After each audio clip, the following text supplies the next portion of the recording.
غیر مقلد اور اہل حدیث میں کیا فرق ہے؟ یہ بہترین سوال ہے۔ غیر مقلد کا مطلب ہے تقلید نہ کرنے والا، یہ لفظی ترجمہ ہے۔ اہل حدیث کا مطلب ہے حدیث والا، یہ لفظی ترجمہ ہے۔ اب تشریح یہ ہے، تقلید کسے کہتے ہیں؟ تقلید کہتے ہیں آنکھیں بند کر کے بے سوچے سمجھے بغیر دلیل کے کسی کی پیروی کرنا۔ اب بے دلیل، یہ لغت میں لکھا ہوا ہے، القاموس الوحید وغیرہ میں لکھا ہوا ہے، لغت کی کتابوں میں، ڈکشنریوں میں۔ اب بے دلیل کا کیا مطلب ہے؟ بے دلیل کا مطلب ہے کہ قرآن نہ ہو، کیونکہ قرآن تو دلیل ہے، نبی کی حدیث بھی نہ ہو، یہ بھی دلیل ہے، اجماع نہ ہو، یہ بھی دلیل ہے۔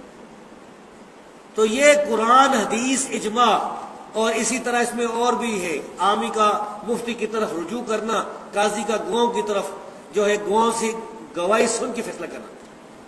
تو اس کو چھوڑ کر چھٹی چیز ہے بغیر دلیل کے کسی کی پیروی کرنا، یہ تقلید ہے۔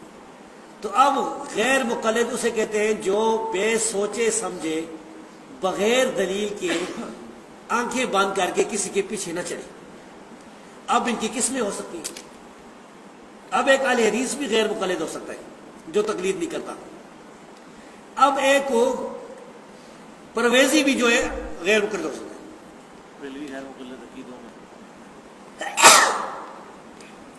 الحمدللہ ایک منکر حدیث غیر مقلد ہو سکتا ہے، وہ کہتا ہے میں نہیں تقلید کرتا کسی کی، بھائی نہ میں حدیث کو مانتا ہوں نہ اور کسی کو۔ اس طرح بریلوی جو ہیں، بریلوی حضرات، وہ عقیدے میں غیر مقلد ہیں۔ تو یہ غیر مقلد لفظ، یہ ایک لفظ ہے، اس کا معنی ہے کہ تقلید نہ کرنے والا۔ اب یہ کتاب و سنت پر عمل کرنے والا بھی ہے کہ نہیں، یہ ثابت نہیں ہوتا۔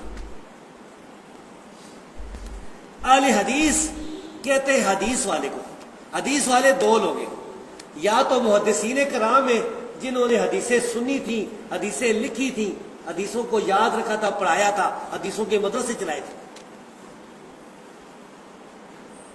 دوسرے لوگ جو ہے حدیث پر عمل کرنے والے، اور یہ بات جو میں کہتا ہوں یہ میں اپنی طرف سے نہیں کہتا، ابن تیمیہ رحمۃ اللہ علیہ نے فتاوی میں یہ بات فرمائی ہے کہ اہل حدیث دو قسم کے لوگ ہیں۔